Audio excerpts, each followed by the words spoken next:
Come on in to Margaret McSweeney's Kitchen for Kitchen Chat, where every week you'll meet chefs, cookbook authors, foodies, gourmets, and just plain people who love to eat. And along with laughter, chat, recipes, and stories about food, you'll sometimes also hear words of inspiration, love, and hope. As Margaret always says, Kitchen Chat is food for the senses and food for the soul. So grab a cup of coffee, put your feet up on a comfy chair, and get ready to spend a little time with Margaret and her friends. Hello, everyone, and welcome to Kitchen Chat. This is your host, Margaret McSweeney, and I am just so grateful and thankful that you're joining me here in the kitchen, especially during this busy time of Thanksgiving and holiday preparation. So you are tuning in on the perfect day, as our guest today is Jan Miller, who is the executive food editor of Special Interest Media at Better Homes and Garden, and we are going to be chatting about the new cookbook and the various projects that are going online and how through this you can bring new traditions to your holiday table and create a delicious taste memory for your family and friends. So, Jan, thank you so much for being here on Kitchen Chat. Thanks so much for having me. Oh, this is so fun. Listeners, as you know, this is part of my culinary journey. My biggest regret in life is not going into the kitchen and learning how to cook from my dad, who was just an incredible home gourmet chef. And this is just part of discovering his joy of cooking. And Kitchen Chat is a way to honor his legacy, as well as for me to just enjoy and expand my palate and my food experiences and create taste memories. So, Jan, I'm so glad that you are part of my journey. Thank you. Oh, I just think that's such a lovely way to honor your father. So I'm excited that I get to be part of your journey. Oh, thank you. And what was so much fun and reading this beautiful new cookbook we're going to talk about, the 16th edition of the Better Homes and Garden cookbook, was so many of the recipes. I remember my dad and my mom, who didn't really cook a lot, but that hamburger pie, I remember, was a staple for many. It's so funny because this book is that. It is every time we go to take on, a new edition, you have to leave the iconic and the classics in there. We know from our reader that you better have, if I'm looking for a meatloaf recipe, it better be the best darn meatloaf recipe in this book. And so, yes, hamburger pie has stood the test of time and continues to show up in the meat chapter. But we try to tuck in some new flavors too along the way. But you'd be amazed at sometimes the letters I get if I take something out. Oh, no. And somebody is really, upset with me. So it's a dance we do every time. Oh, I love that. And before we talk about the new, let's chat a little bit about the old and the rich history there at BHG. And I did not realize it was founded in 1922 by Edwin Meredith, who was the U.S. Secretary of Agriculture under Woodrow Wilson. Yes. It is amazing. I mean, and we are still in Des Moines, Iowa to this day because of the Meredith family. Mel Meredith is still very involved in our, the company. So I feel so blessed about that. But this book came about as a premium idea. So back in the day when the Depression was going on and they were really looking for probably some extra dollars to come in the door, they thought, well, let's put together all these great recipes, because they had reader recipes then as well from Successful Farming. And of course, the Better Gardens and Home magazine had started. It wasn't always Better Homes and Gardens, but they thought, let's put together this cookbook as a premium and say you can have a 2-year subscription to the magazine for $1. I think is what they charged. Wow. In the deepest days of the Depression, they sold over 40,000 cookbooks. And so a huge success from the start. Yes. And one thing I've noticed too and read about, and if you can expand upon this background, is it really became a place where you define what a pinch is instead of what you gave real specific criteria in terms of directing the home cook. Yes, they did. They took that on immediately as, this is a place, and established the testing and tasting kitchen. That's what we called it back then. And, the illustrations of those kitchens, because of course we didn't have photos initially, but the illustrations are just fun and beautiful. But they took that job very seriously, and I believe, that's such a huge legacy for our brand, is to make sure that whatever happened in that kitchen could happen in your kitchen. And, we still have that mindset when we test. It's better. We don't use one brand, of appliance. We don't use high-end. Those little galley kitchens that are in our test kitchen are set up just like a home kitchen, and we have a variety. We have electric stoves, we have gas stoves, we have flat top.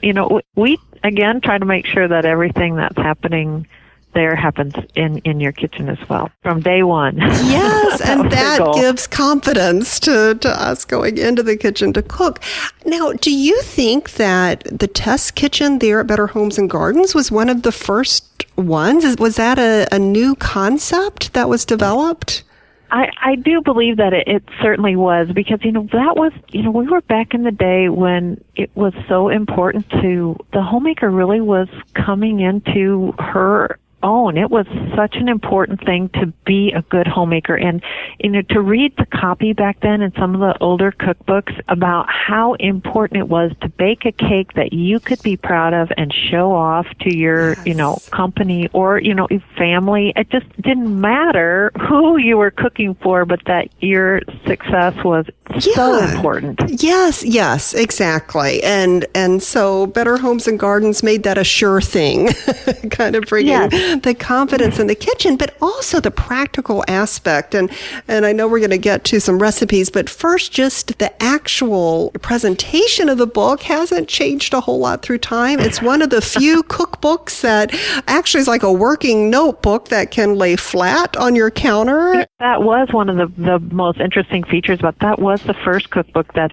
was released in that 3-ring binder, and we actually use a 5-ring binder to this day, but it was initially published as a 3-ring binder so that you could cut out recipes and insert as you went. And they did, by 1937, I think all the recipes in Better Homes and Gardens magazine were formatted specifically so that you could clip them out of the magazine and punch the holes and put them in your binder. Wow. And honestly, those recipes, I think, even into the early 2000s, there were clip marks on the pages still to that day of clip, with the idea of to clip and put in your 3-ring binder. So we don't change that. And people love it, lays flat. Yes, and that you have those tabs, and you can just pull by tab, whatever thing you're looking for.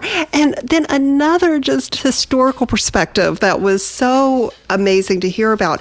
Could you share with the listeners about the fire and how you reached out to previous cookbook owners to put things back together? Oh, my goodness. Well, it's funny. We have had, beyond that, flooding, it's just, you name it. And our library to this day is very robust with books in various states of repair or disrepair, and we've kept them all. I have them; they're all in our test kitchen library, and I do have some over in my offices. But people sent their copies, and so they were marked as what the edition was, because back in the day they weren't as good about titling the editions or numbering the editions. So now we're very careful when we put out a new one. We give it's the next chronological number. Well, before they would sometimes just reprint and just briefly update or refresh, and they didn't always give it a new edition number. The number of books that came in, the varying covers, it just really is heartwarming. And I think that's the other thing I love about the book, not to ramble on, but that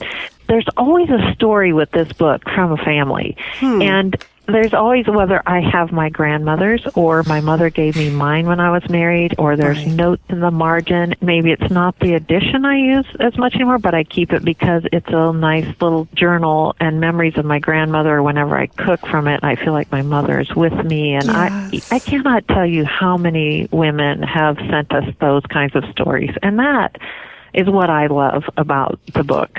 It feels like more than a cookbook to me. Yes. And let's talk about Red Plaid, as it's affectionately called. First of all, and real quick, once another historical snippet here, how did it become Red Plaid? Because it reminds me of kind of a picnic table, that those old plastic picnic things. That is a great question. It did start out as just this gray and silver, black, and green cover, not very pretty, very kind of academic looking, actually. And then there's a couple of different stories, and we are not certain which one is true, but they're both very similar. One story is that Jack Barlas was at a sales call at Neiman Marcus, I believe. Yes. He was meeting with the retailer, and he saw a bolt of red and white plaid fabric and that was from Britain, and wrapped it around the book, and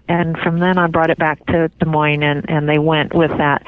The other story is that he and Myrna Johnston, who really was the food editor for a very long time at Better Homes and Gardens and has quite the history here, that they were at lunch at Yonkers, which is a local department store in Des Moines, and that similar story, that they wrapped the book in the plaid and brought it back. But regardless, after that point, it just continued on, and we've changed the orientation of it. It's sometimes been perpendicular, sometimes on the diagonal. Yes. And we've only changed the color one time because there's a certain PMS color, that is the Red Plaid Red. Right. And we turned it pink, though, for breast cancer awareness and partnered with Susan G. Komen Foundation for 2 editions that was back, I think the first one is in 2005 that we did that, which was also lovely, too. I love that. And thank you. As a breast cancer survivor, I appreciate that. So thank you awesome. For all that for you. BHG is doing. Well, so the plaid continues. And I love how kind of the motto is it changes as America changes, too. So what would you say in this new cookbook for the listeners? What has been kind of the new change that is reflective more of today? You did hit it on the nail on the head. It's a gift book. It's one of those books that you get at a life stage change. So whether you're first married or moving into a new apartment or your new house or you're on your own for the first time, oftentimes it's a gift. And here, now you're able to cook in your kitchen. So we have to make sure that, how it looks inside is relevant, and how the recipes we choose are, relevant for how we're cooking today. So we're very cognizant of that. But we've done some new things with this edition that I'm really happy about.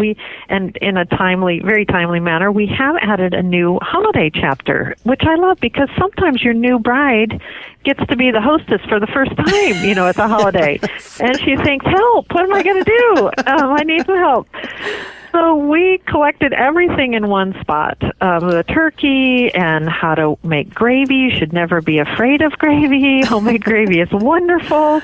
Put all of those holiday things in one place. So your side dishes, there's a lovely autumn potato gratin that I think if you're even just looking for a lovely side dish now, that's butternut squash and yellow potatoes and leeks and a little bit of sage. It's just very yummy. Delicious. And then a new pumpkin pie recipe. So if you're somebody that wants to stretch a little bit beyond standard pumpkin pie, there's a dulce de leche hazelnut pumpkin pie, and it's got a yummy dulce de leche, the caramely flavor layer in there. Very fun. I love this, and this is going to be a great resource and a perfect segue into what, this month's theme is on Kitchen Chat, and that's bringing new traditions to the holiday table. So there are a lot of different beautiful pictures to choose from, and how to make perfect turkey gravy. What is the secret for making perfect turkey gravy? Well, you, again, put away the fear first. So you have to not be afraid. And then it's all in how you get your roux put together. You stir in, as long as you have an equal amount of your fat or your drippings from your turkey, and we tell you if you don't have enough drippings, how to make up for that, and then you stir in enough flour, and you get that all combined so that you coat those flour particles with the fat to help make sure that the flour itself is coated so it doesn't form a lump. So then when you incorporate the broth and you're stirring, you get this nice, lovely, smooth, bubbly gravy.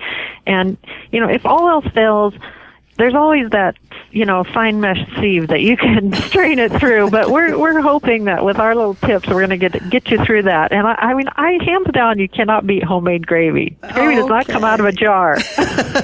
That is true. And then I love the twist on old-fashioned stuffing and how you give ideas on making it your own, make it mine, where, so you can add different things, and you have a little, with the section within that tab that shows how to make it mine. We have included that Make It Mine feature in every chapter, so those recipes are maybe what we would consider a formula recipe where you can swap things out very easily in some categories. So, for instance, with that Make It Mine stuffing, you can switch out your vegetables if you want to add a little butternut squash or fennel or sweet peppers or sweet potato. We give you, the amounts to do that. You can pick the herb that you like. If your family doesn't like sage, well, then let's do something different. And if you only have whole wheat bread on hand, you can choose that. And so it's a really nice way to, like you said, personalize it for what you like, or to try to experiment sort of within this parameter that is not scary, because you can make changes. And hopefully when we were testing, we tried to put together the worst combinations ever. If somebody would pick this combination, they might be a little crazy, but and if something was horrible, then we took that out. It was just like, we're going to try to just keep this safe for everybody to play in. But it's a nice way to pick the flavors you like, or play with your food, or use what you have on hand, which I like that too. Yes, and you give us step-by-step for the actual turkey and how to tie it, how to tuck it, how to check it. I love this. I think this is such user-friendly. And then also for leftover love, I love that section too. What is your favorite tip from the leftover love section? Oh my gosh, I think I am always hoping that there's enough stuffing left over, and sometimes I'm guilty about putting that in a sandwich. Oh, yeah, that's a great idea. It's like bread on bread. But I also grew up, this is maybe one of those things that just because it gives me good memories of mashed potato patties. My mother always made leftover mashed potato patties over leftover mashed potatoes, and I think you can make those fun too now, like, a little cheese or a little, onion or little olives or, fresh tomato topper or lots of fun things you could do with mashed potato patties these days. That and doesn't feel like leftovers. Yes, and for the turkey, there's always that leftover turkey. You provide some other fun ideas too with turkey to soup. That's a great thing. And layer it in a beef sandwich with blue cheese. I never would have thought about that combination. A little bit of arugula too, just with turkey, gives you that peppery, love that peppery flavor you get from arugula. It's almost my go-to green these days. I'm in a arugula funk, but I love it. Oh, that sounds great. So just a wonderful source. And of course, the holidays wouldn't be the holidays without the delicious desserts for the table. Any favorite ones? I see the dulce de leche hazelnut pumpkin pie featured, but what about some of the other wonderful standbys for the holidays? What are some special recipes from the cookbook? In this chapter, we did tuck in the red velvet, that nudges you a little bit more into the Christmas holiday. Yes. But there's some fabulous pies. It's funny that when we talk to our readers, that cakes and pies are still the number one choice of desserts at the holidays. So we did some really fun pies, and there's an interesting pie in the pie chapter, and it's called Snickerdoodle pie. And it almost ends up being a little cake-like in texture with this lovely cinnamon layer towards the bottom of the crust and the top of the crust. So you think it's going to look like a chess pie, but it's got a little bit more of a cake texture. It's very interesting, but it's so fun. And as we make this book, it's fun because as we shoot new images, sometimes the team will have a new favorite. Oh, I love this! Even if it was in the book before, but maybe it didn't get photographed the last edition or something. But there was a lot of those new favorites that popped out, and Snickerdoodle Pie was one of those. I have to say, I love that, and that can be a new fun tradition to bring to the table. Or a lot of people, if you're not hosting it, you still have to bring something for the family gathering. So Snickerdoodle Pie, why not? Lots of great recipes, along with the prep time and bake time and cool time. I love that.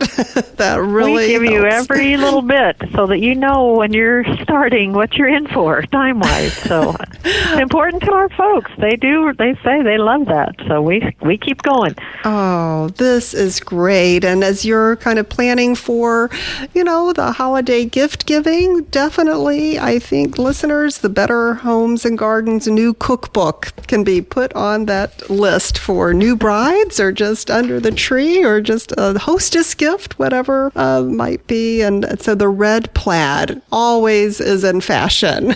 For sure. I love that. Oh, Jan, this has been so much fun having a kitchen chat and learning about all the new additions and flavors and dishes within the cookbook, the 16th edition new cookbook. So congratulations on this new endeavor. Thank you so much.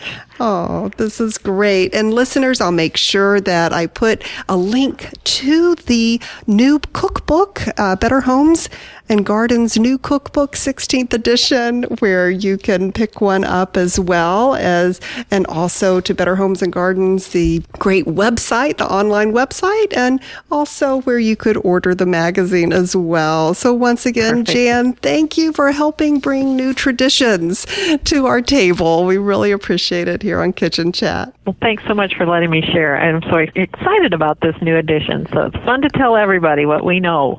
Indeed. And listeners, thank you for sharing with me your new tradition. So continue to send in questions. Follow me on Twitter at McSweeney, on Facebook Kitchen Chat, and Instagram Margaret McSweeney. And remember to check out my YouTube channel where together we discover exotic fruits and vegetables and overcome our fear in making dishes and sampling those.